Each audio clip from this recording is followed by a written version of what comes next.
هناك نساء فاقت الرجال في العلم وفي الفضل. نساء، نعم. ولذا يقول عبد الله الواسطي: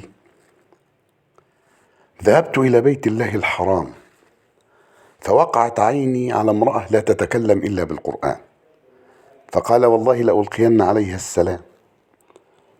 فقال لها: السلام عليك يا أمة الله. فردت قائلة: سلام قولا من رب رحيم.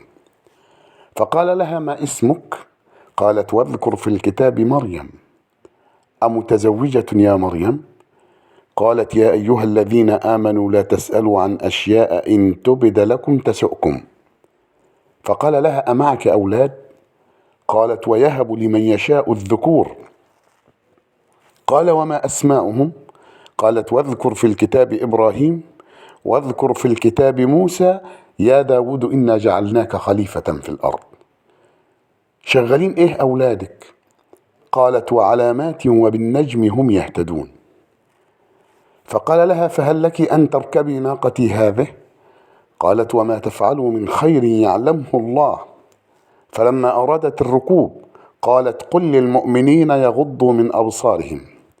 فلما ركبت قالت: سبحان الذي سخر لنا هذا وما كنا له مقرنين وإنا إلى ربنا لمنقلبون.